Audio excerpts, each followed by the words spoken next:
Yeah,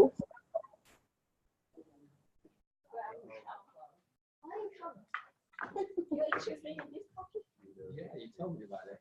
Oh my God. Welcome to our view. Yeah. I'm going to slide this over to you. Oh. No. Be careful. Take it easy. And he's part Chinese too, right? Wow, yeah. You have it. And he's here, another one. Oh, thank you. Everybody else?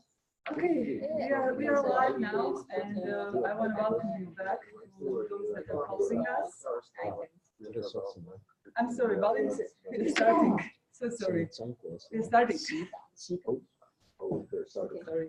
Thank you for welcome back. We are live now. So this is the third of our 4 sessions of the Cronkite Global Conversation this year that we do every Wednesday at 12 p.m. the month of February. And I want to encourage you to follow us on social media to be up to date with everything that our colleagues are doing. They're here until the end of the month of April, and we will be having another maybe interesting events. I want to say a few more things. I don't want to take too much time from our precious presenters.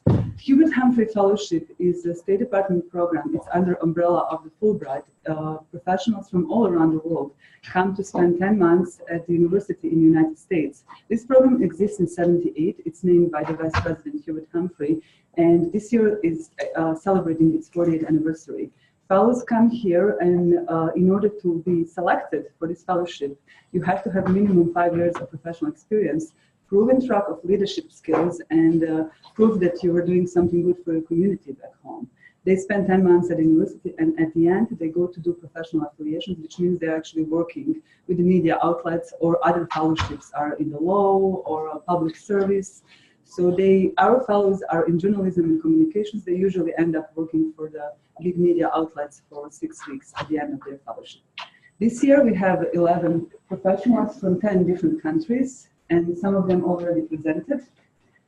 This is the previous conversations that we had on February 6th, February 13th. Today we have Shattering the Journalistic Global Glass Ceiling from 3 of our presenters. That's Adey Tegene from Ethiopia, Lilan Wu from China, and Dalia Younis from Egypt. I did this fast because 3 of them have a lot to tell you about women in journalism and women in the workplace in their countries. So I'm giving the floor to them. You will have questions. Please keep them till the end. Each of them will present, and then write down your questions, and then we will ask all the questions at the end of the presentations. Thank you. And come next week at the same time, we will talk about Hungary and Russia. Thank you. The first one is Adey Tegene from Ethiopia. Thank you, Alma. Today it seems like everything is done by women. The opening given by Alma, it was done by Dr. Beer last week in the first one. So we're going to talk about human issues from different perspectives. My name is Adey. I'm from Ethiopia, producer and editor at Ethiopia Broadcasting Corporation. Thank you for coming. And those who are watching live, please stay with us until the end of our presentation. And first, I want to share with you a short video about Ethiopia. Ethiopia is called the land of origin. Anybody know why Ethiopia is the land of origin? Okay, so okay. I'm going to share you very short video, and then we'll go to today's topic, which is about women, especially women leadership.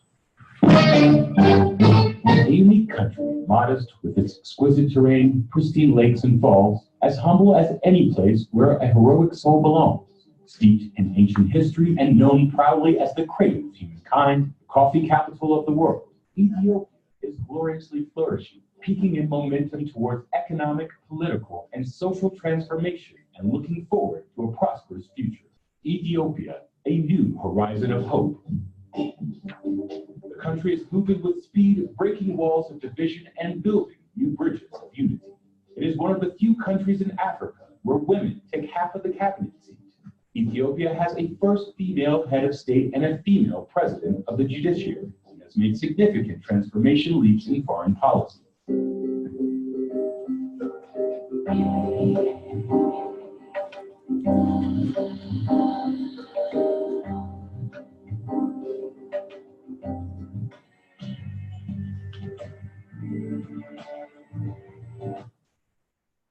Okay, so this is short, I think. It will give you at least what Ethiopia looks like in short. So Ethiopia is from the eastern parts of Africa. The population size is over 102 million, which is second in population-wise. Next to Nigeria, we have people from Nigeria, Salisu. And the capital city of Ethiopia is Addis Ababa, and it's not only the capital city of Ethiopia. Ethiopia is called also, Addis Ababa is called also the capital city of the African Union, because the African Union headquarters is found in Addis Ababa. So Ethiopia, the motto, our tourism motto is the land of origin. It used to be 13 months of sunshine, because we have 13 months. The last one we call it Pagme. It's like 5 days and 6 days. It differs from years to year.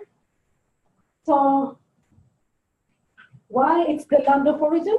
The first one is it is the birth of humankind, Lucy or Gilgamesh. It's discovered in a place called Afar in 1974. It's 3.2 million years old. So consider yourself, all of you are from Ethiopia.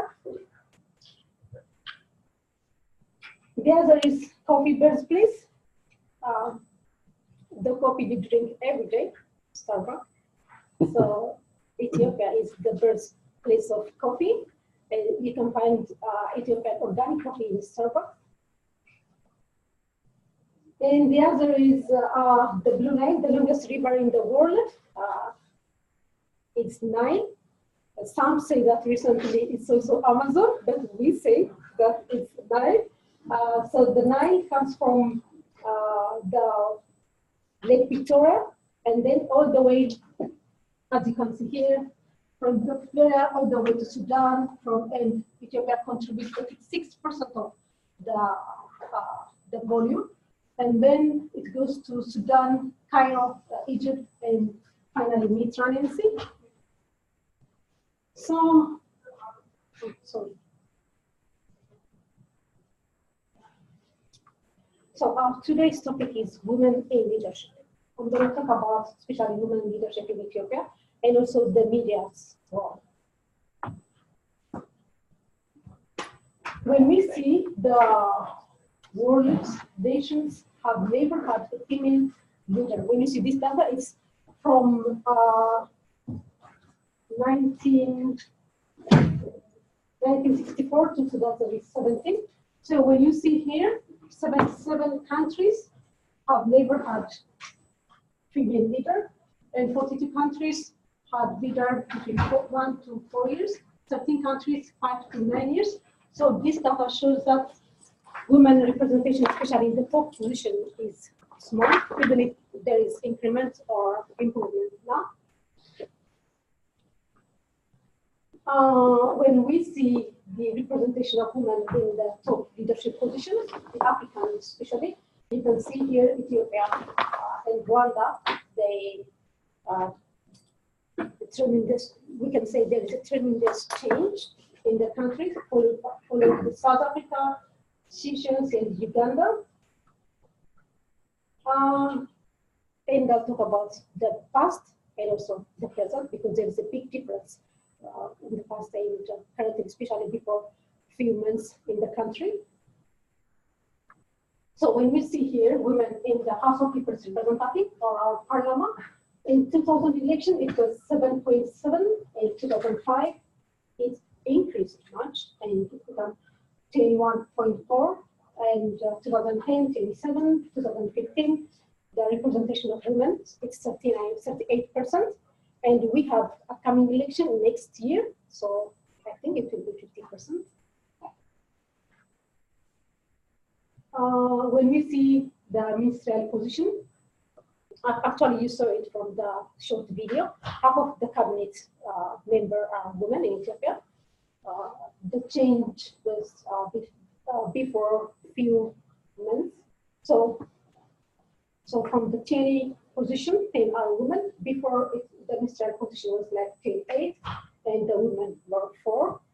So the change is it's very big. It's very women in the media.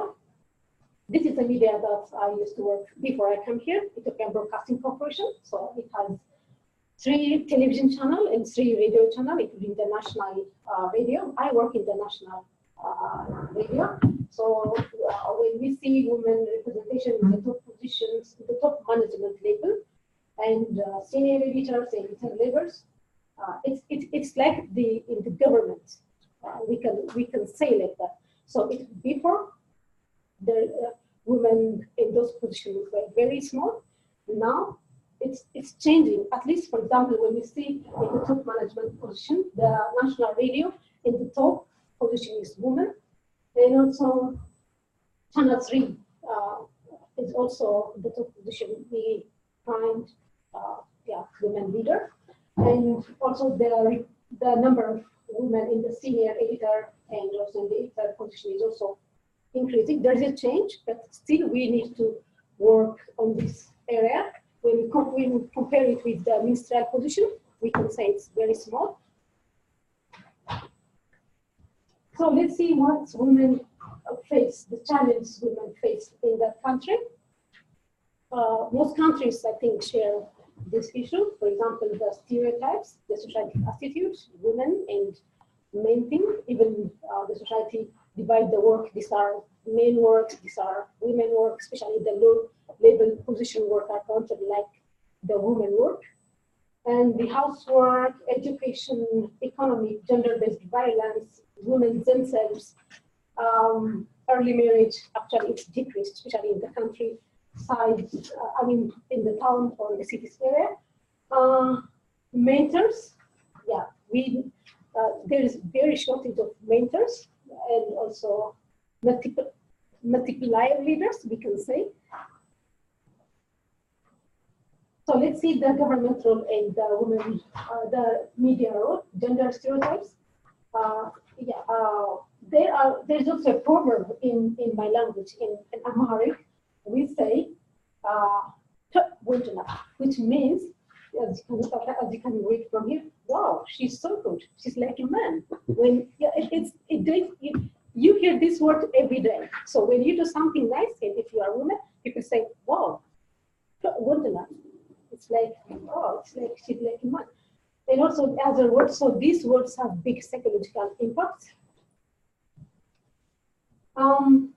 The Prime Minister said in the Parliament to change the society's perception of the stereotypes. He said that our women minister will disprove the adage that women can't lead. And also, these women can inspire others. And also, these women are appointed based on their competence and also educational background.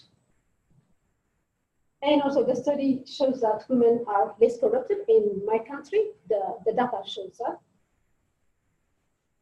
So this is President Sahle-Work. You saw that from the video. Yeah, President Sahle-Work used to work the special representative of the Secretary General to the African Union and head of the United Nations in the African Union. She is Maaza Shanapi, Supreme Court President, the top in the judiciary. The BBC published this article regarding the Maaza Shanapi and also the other women who are in the top positions. I like these pictures. Burtukan Mideksa, she is the head of the Ethiopian Electoral Board, and you saw already Maaza Shanapi, she is the Supreme Court President. So this was in the ceremony while Burtukan was sworn in the House of People's Representatives as head of the Electoral Board. So these are the women ministers, the new cabinet before maybe 4 months or 3 months. So they hold key important positions, like to mention some, like Ministry of Defense, Ministry of Trade and Industry, Ministry of Transport, Ministry of Science and Higher Education, Ministry of Revenue, all these key important places are held by women. Okay, the time is going, but let's see this. Africa's most profitable airline has, for the first time in its history, launched an all-female flight crew. Women's While women working in Ethiopian Airlines flight crews have been the norm for years, it's the first time in the history that the airline has launched an all-women flight crew. From flight deck crew members and cabin operations to airport operations, flight dispatchers, baggage handlers, aviation safety and security, tickets and catering, it's all done by women. It's not our first time in our history to have a woman pilot, a woman technician, or a woman engineer, or a woman leader. But it is a specially designed, specially planned flight to show the world that the flight can be operated right from the ground, on the air, and on a river, only by women. Ethiopian Airlines says about a third of its employees are women, but that number trails away significantly when it comes to pilots and technicians.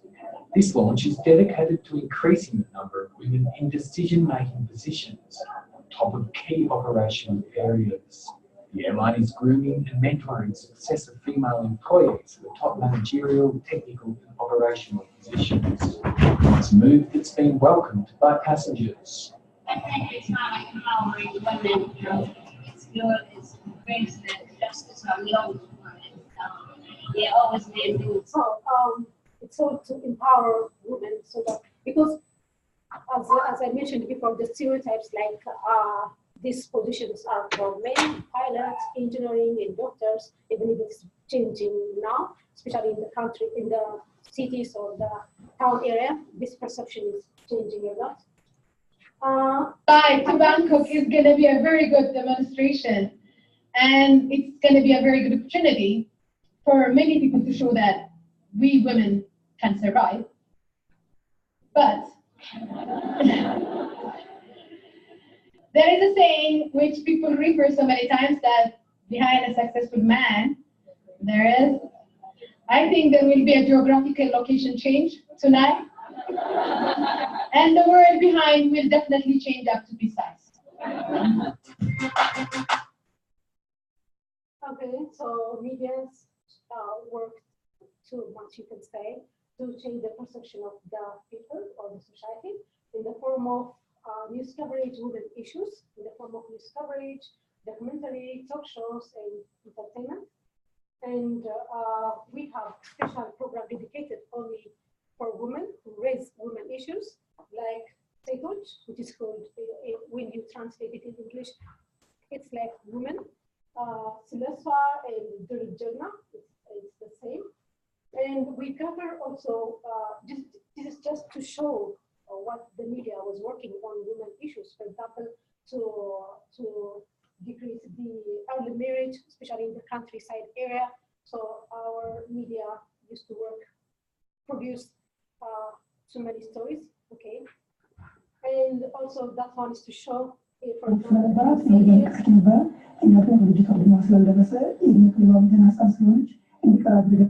ማግባት ትፈልጊያለሽ አንቺ? ለምንድን ነው ማግባት የምትፈልጊው? የአባትሽን ቤት ለመያዝ የምታገቢው ልጅ ታውቂ? These are some of the programs, and also we have programs which focus on children and adolescents to change the perception from early age. Helping children and youth reach their full potential through educational research-based materials, such as television programs, radio shows, and books.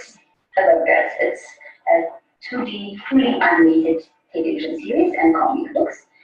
And this is very exciting for me because it is all focused and empowering young girls to really believe in themselves and also to influence how people are looking at girls and women in general in our community and society. so that they have a nurturing environment to succeed and they may dream of. Production aspect also is exciting for me because animation series fully done by Africans and also featuring young Black African superhero girls.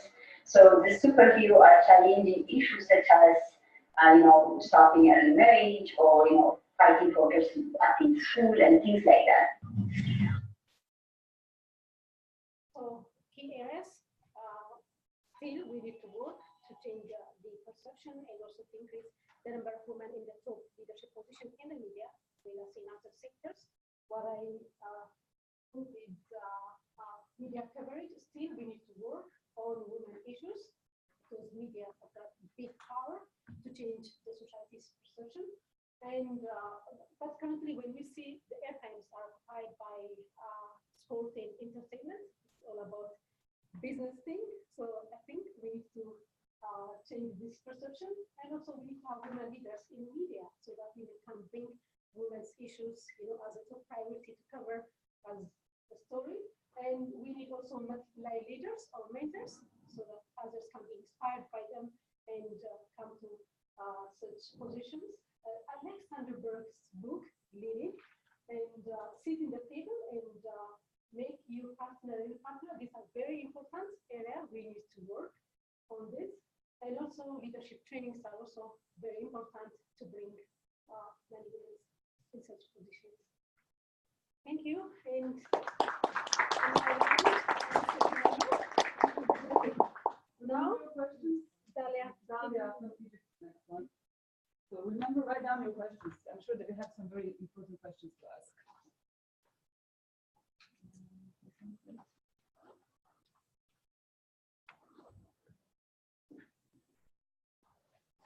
Hello everyone. Today I'm going to talk about the woman, 2 points, the woman role in Egyptian filmmaking, and also how women issues are treated and discussed in the filmmaking.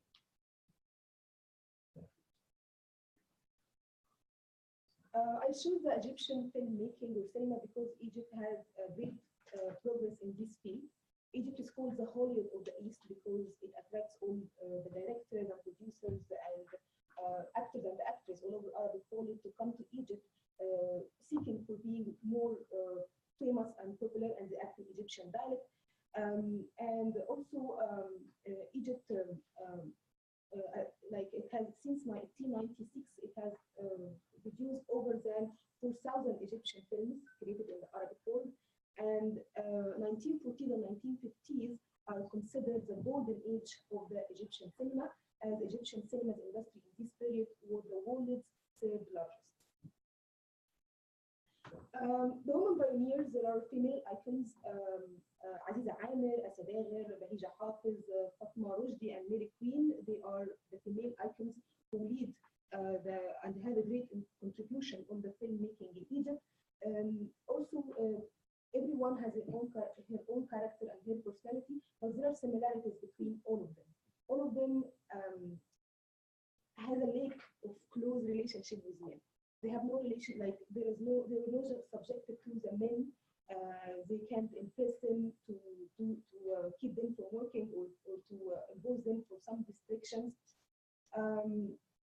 And speaking by their contributions, Aziza Amir, for example, she is the first Egyptian actress and director and producer who unveiled her face to the entire country by acting on screen in the first Egyptian feature film called Layla in 1927.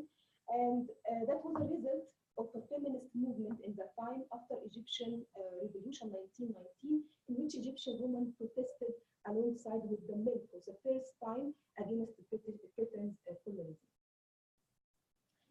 Also, feminism in Nasser time,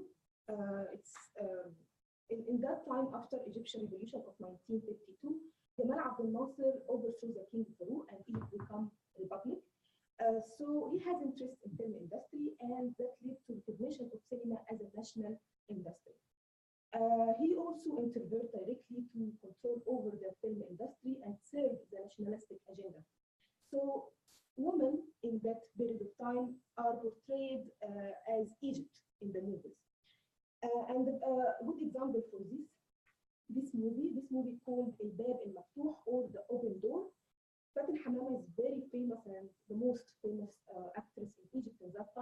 She played the role of Layla, and she's a young woman, Layla, young woman who grew up in a conservative household, and she struggled to align her values and politics as a woman. She also devoted to her country, and what makes Egypt portrayed as a woman in this movie, you can see in the letter of her lover sending her. He told her, "For you have become a symbol for all I love in my nation. When I think in Egypt, I think of you. When I long for Egypt, I long for you." And the movie is focusing on the need for a reforming social structure in Egypt. And at the end of the movie, Layla runs away from her family and joins her lover, fights against men for her country. You can see a little bit of her, the final of the movie.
Also in 1975, there is a movie called أريد حلا. Dalia, this is the main character, an Egyptian woman, is seeking to divorce her husband, Midhat. He's a former diplomat with a aristocratic background who abused verbally and physically and cheated on her. So she requested divorce, but according to the Egyptian laws, a woman can only ask for divorce in specific ways. So the film unveils the injustice of Egypt's personal status law against women. And the movie in that time stirred up the conversation with a simple message: women should be able to be divorced their husband. After 25 years in 2000, a form of khola was adopted by Egypt, allowing a Muslim woman to divorce her husband. And as a condition of the divorce, the woman renounced any financial claim on her husband and any entitlement for the matrimonial home. I mean that the impact, maybe it was later, but after 25 years, but the movie stirred the discussion and the conversation in that period.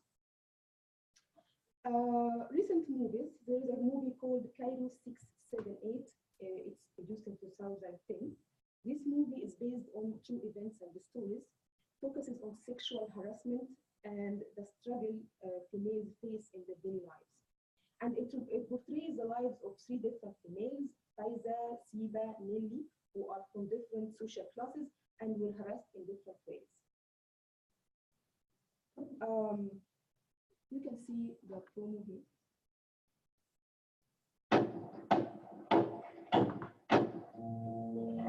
نفسه لازم يكون واخد قرار. اللي هيمد ايده عليا هقطعها له. حد ياكل بصل بالليل؟ متجوز عشان كده بس، ما متجوز عشان حد امك. كل يوم بشوفك بفتكر هم عملوا فيك ايه. عارفين بقى ايه اكتر حاجه محتاجاها اي بنت؟ الامان، وانا ما بقتش حاسه. انا كل يوم بركب اتوبيس، كل يوم بيحصل لي ده. عايزين نبقى عارف ازاي يعمل كده في واحده يستاهل. ردي عليا انا يستاهل ولا ما يستاهل؟ يستاهل. وانت بقى عارف انت اعمل محضر معايا كويس. انت مين والله غلطت عشان تتجرد الثياب؟ عايز اوصل في كله.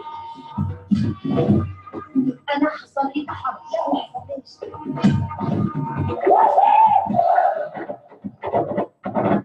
منها دلوقتي يا هي النهارده ملف خطير جدا. مش عارفين نعمل زي ايه يا عم؟ مش قدامنا حل غير ان احنا نعمل كنت في المستشفى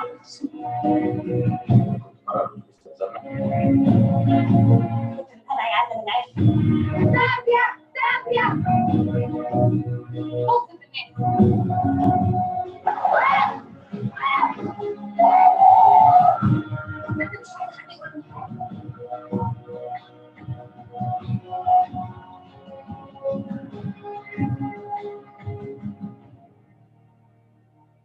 أجمل حاجة بحبها فيكي هي دي. هي دي. اسألك 3 أسئلة. حصل لك تحرش قبل كده؟ كم مرة؟ وكان رد فعلك؟ Actually, the females in this movie are trying to take revenge from men by using knives and the venom of their scarf to hurt the sexual harasser. In 2009, there is a movie called Shattering, Tell a Story. It follows the story of a TV presenter played by a famous current movie star called Mona Zaki. She addresses women's issues on her show and makes her controversial content. However, she is substituted by her husband, who is trying to land job at the head of a major state newspaper and fears that her political views will jeopardize his candidacy. Let's see a trailer of the movie.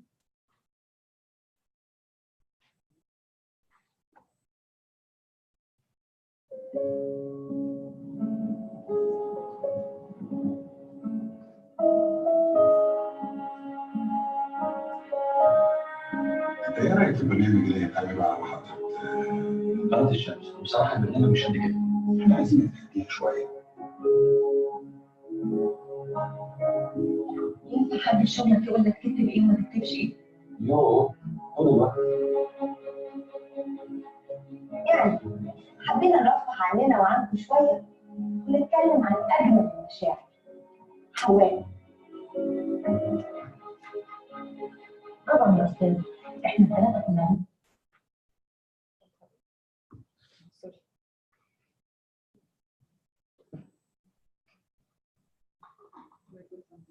I just think I clicked on this by mistake.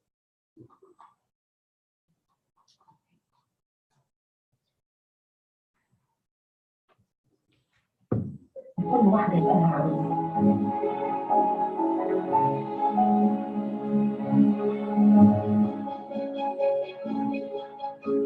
عايزاك تعرف ايه حكاية الست دي. كانت من الجريمة الاجتماعية. كله سياسي.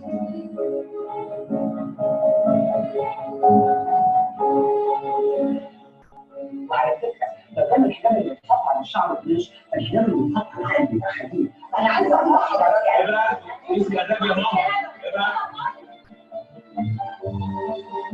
الحلقه النهارده كانت مقززه ومقرفه ومنحنه. مش هكلمك. اوعى كده. اوعى تتكلم معايا باللهجة دي تاني.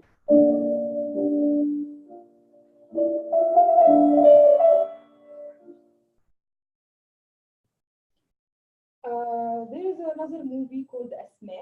It's widely considered the first Egyptian feature film to tackle the misconceptions surrounding AIDS.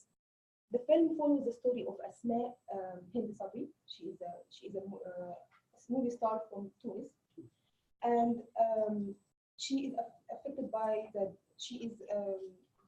has a disease, AIDS, and she struggles to keep it a secret and receive medical treatment because if a woman has AIDS in Egypt, it's anyone actually, not women and men. I mean, in general, if you have AIDS, so you should keep it secret because people will be afraid to just be near to you. And also, if she is female, so her reputation is ruined. In general, the challenges face women in filmmaking: salary.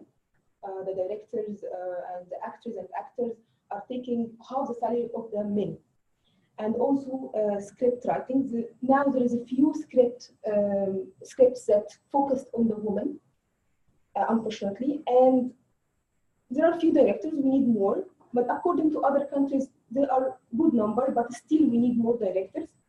And also, in general, the Egyptian cinema is facing the financial crisis, so accordingly, the women filmmaking is facing the same problem. But actually, digital age maybe solved this problem. Some people are making documentaries and independent movie and just screen on the digital, on the social media. And for example, I want to take up about one of our initiatives that I am pleased to be involved in. It's called Raise Your Voice. And it's a project to increase women perspective in filmmaking by teaching them to express themselves by making documentaries. And for example, there is a movie about genital or ADM, the genital mutilation for women, and it was made by a group of females on this initiative. We can see the film here.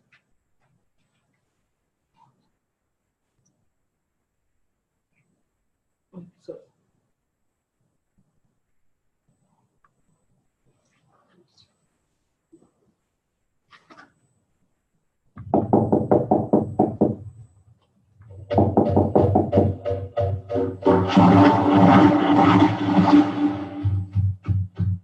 عمالة بفتكر الموضوع طول الوقت وحاسة إن لأ أنا انتوا انتهكتوا حرمة جسمي، يعني انتوا اعتديتوا عليا بحاجة مش من حقكم إن انتوا تعملوها.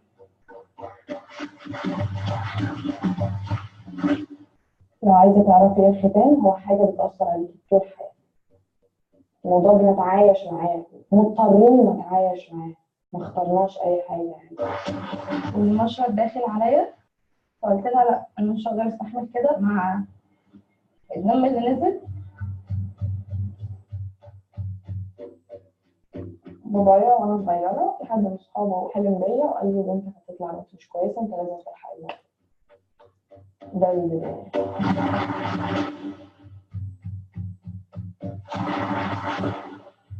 احنا نازلين على السلم، بابا شايلني وصوت كمان طالعين زور المفتوح.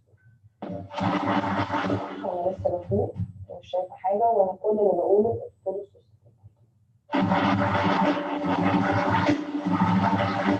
بيقولوا ان هو بيحافظ عليهم عن طريق الختان ده، بس طبعا ده غلط، لان طبعا العمليه دي بتبقى عمليه صعبه جدا ومؤلمه، اللي هي عمليه الختان. عشان كده انا ما رضيتش اعملها لبناتي، ما رضيتش اخليهم يمروا بالمرحله دي. جسمي متقبلاه زي ما هو، يعني لا مش هكره جسمي، انا حباه، وبعد اللي حصل فيه ده برضو انا حلوه زي ما انا ايا كان اللي فيا ايه، وبغض النظر عن اللي حصل، يعني مش ده اللي هيوقفني.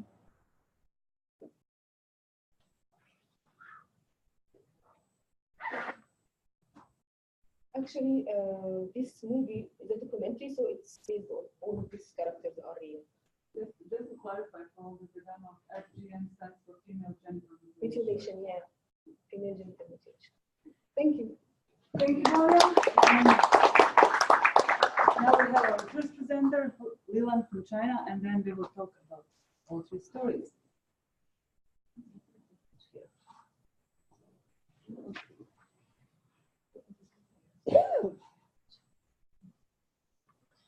Thank you, Adey and Dalia. And I'm Lilan from China, and today my topic is about the Chinese feminist activists in the feminism movements with the media. And in this topic, I want to explore the questions is how the feminists promote the feminism movement and how they cooperate with the media or use the social media. And there's three main development space in these topics. The first is the Enlightenment stage. It's since the 2012 to 2014. And the second is the precipitations in the since the 2015 to 2017. And the final is the decentralizations in the since the Me Too movement in China in 2018. Let's begin in the first stage. And actually, there are three main ways the Chinese feminists always use in this first stage. It's called performance art, mediums, explosions, and impact limitations. And this stage is also very important because most of the Chinese young feminists, they grew up at that time. So in the right hand, we can see some pictures. The first picture is a performance ads called the Occupied Men's Restrooms. Maybe you also have some experience. The women's restrooms always have a long line, and when I see the men's restrooms, always nothing.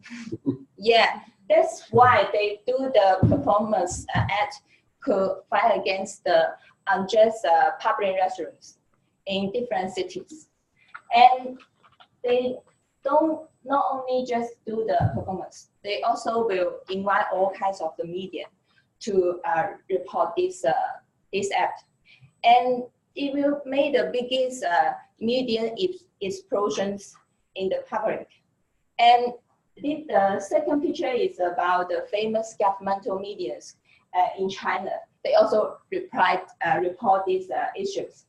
But however, these issues have been brought on the social medias later. And the final picture is about a famous case. It's called the King Lee. Let's see more detail about this. And the case of King Lee is about American woman to shoot his ex-husband. And it's also a famous English teacher called Lilan in China. And this case, according to the New York State, it was a landmark dramatic women's case in China. Why they say so? Because the court granted the king's divorce on the grounds of abuse and made history by issue a 3 months protections order against his ex-husbands. It's the first case in the capital Beijing. And also the feminists will not only just post more information on the social media to support this case, they also collect 1,000 signatures to online and support the king. Sorry. But however, when we move to the second stage, it's called what we call the precipitations. It's because they have a very big issue. The first issue is the feminist fight case. And in the 2015, 5 feminists, they have been detained in different cities before the women's days at that time. So this is a very big negative impact for the feminist movement. And after several months, another issue coming is called the 709 human rights case. At that time, over 200 human rights have been detained by the prisoners. These 2 cases have as I say, have a very big negative impact for the movement. The performance arts, after the first case, one of the feminist fights members called Zheng Chuyang, he says, I feel it's closing of the space because it becomes impossible to use the performance act to call for the change of the policy. And also at the same time, the government tried to strong limitation of the media. So fewer and fewer media can report the feminist issues. And the last, because of most of the lawyers have been detained. So, and also it will be very difficult for the impact litigations. But we also have some good news during these stages. One is the growth of the feminists in the Chinese social media. We can see the case in the right-hand pictures. It's a topic about the the March 7 and separate the March 8. The March 8 is the Women's Day. And this topic is get the 100 million hit in the Weibo. It's also very popular social medias. And the second is the Chinese first law against the domestic violence to affect on the March 2016. And let's see the final this stage. It's called since the Me Too movement to 2018. This case, the first case is began with a former student called Law CC. He's just a report to the university, Beihang University, and that her former PhDs as advisors try to harass her.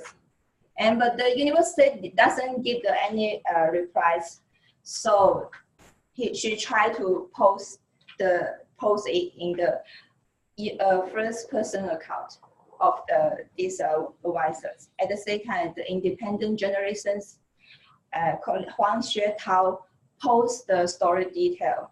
And this story goes faster through the social media and also led the Me Too movement in China. But however, the government also do the actions. In the March of the same years, both Weibo and WeChat, the most popular in China, the most popular social media in China, they suspended the accounts of the very critical platforms called the Feminist Voice in China.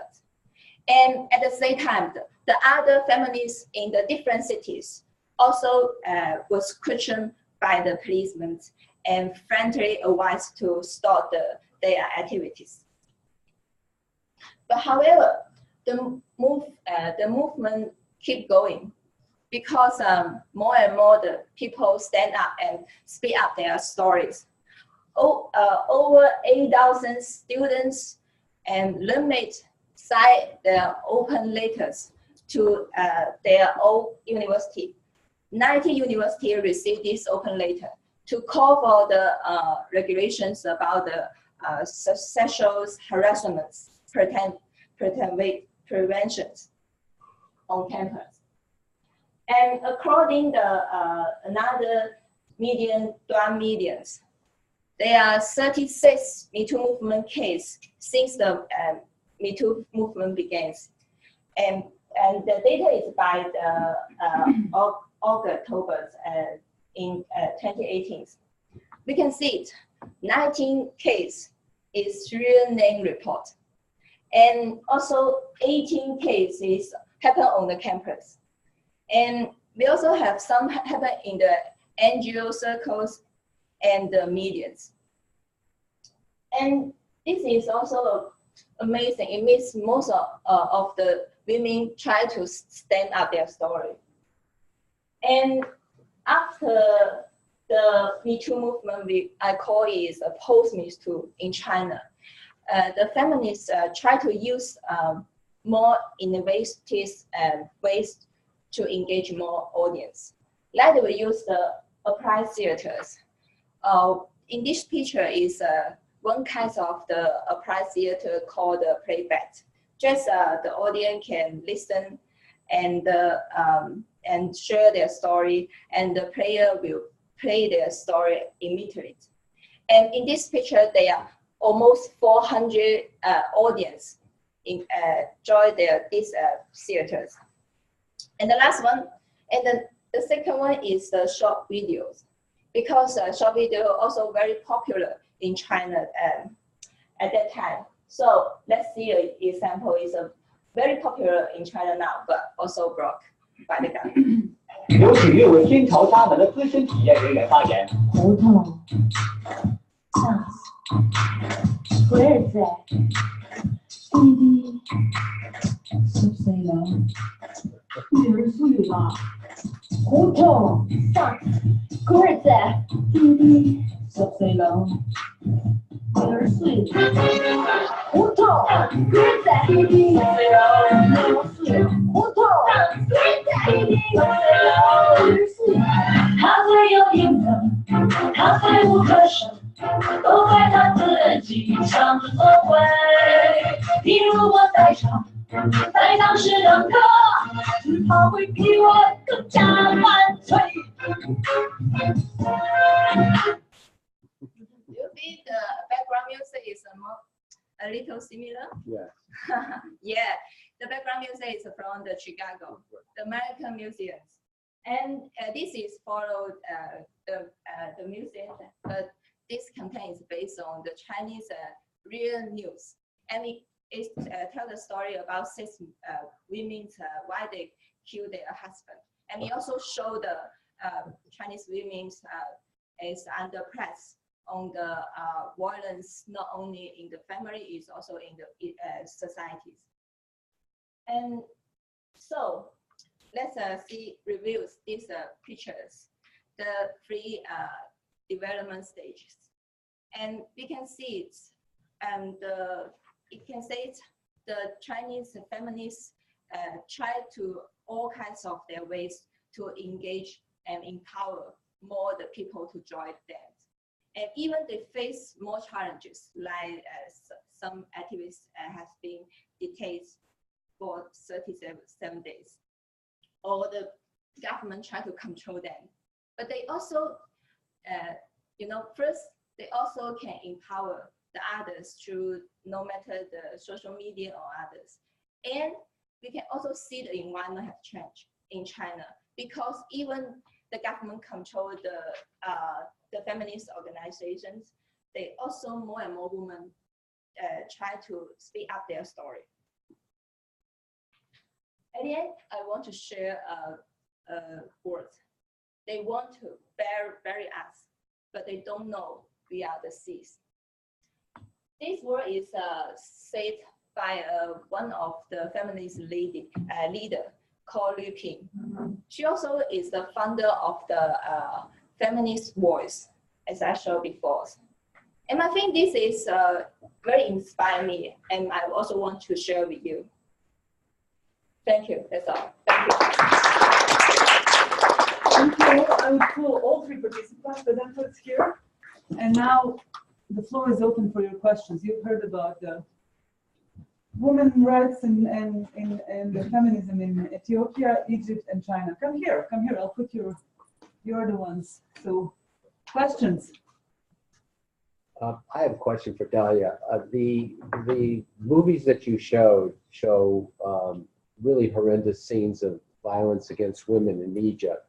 Is that problem being addressed at all by the government to crack down on such sexual violence in your country? Actually, we face problem when some girls go to the police station to complain. Some of the police officers are not encouraging her to do this and just say, okay, you can just say that it's someone who take your money or whatever, but don't say sexual harassment. It's good for reputation.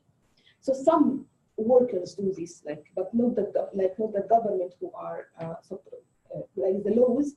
There is a law for punish the sexual harasser, but I mean some of the officers have this mentality, so they are not helping in the case.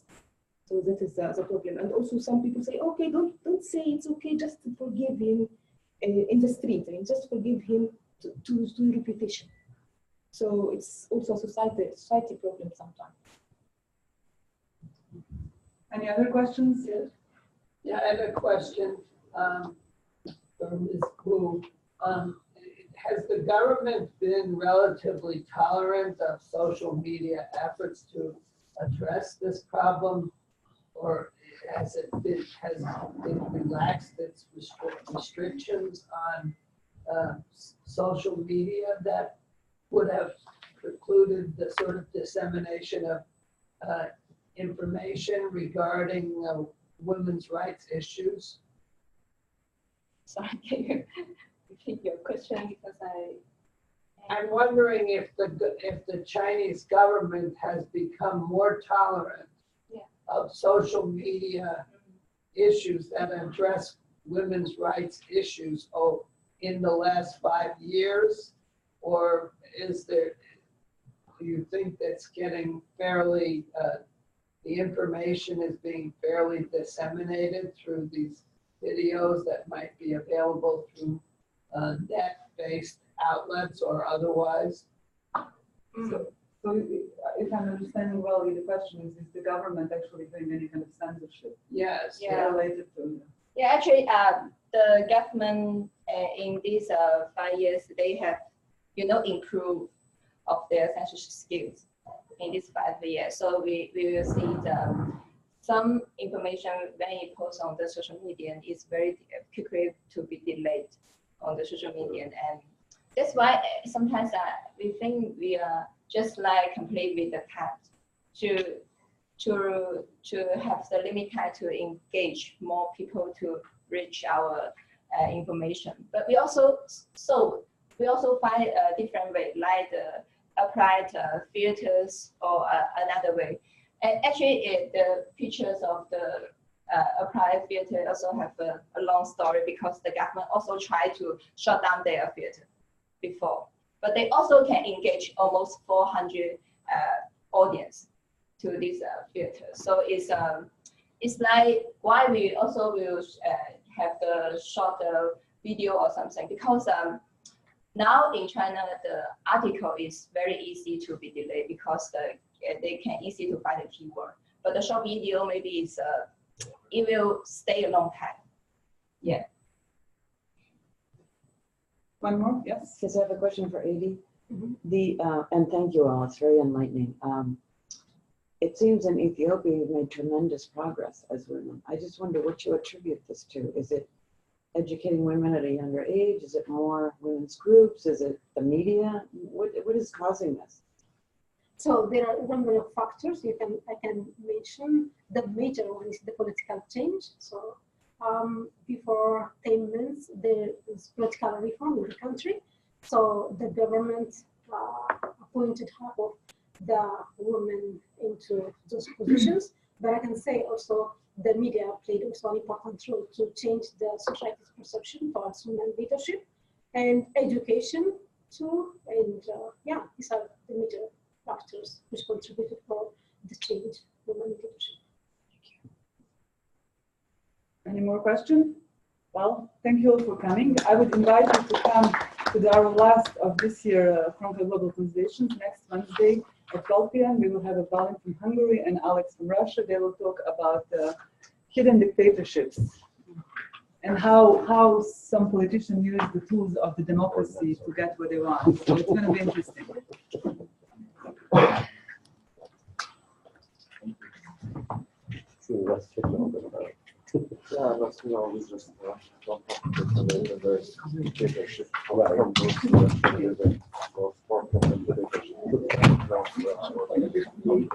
Yeah.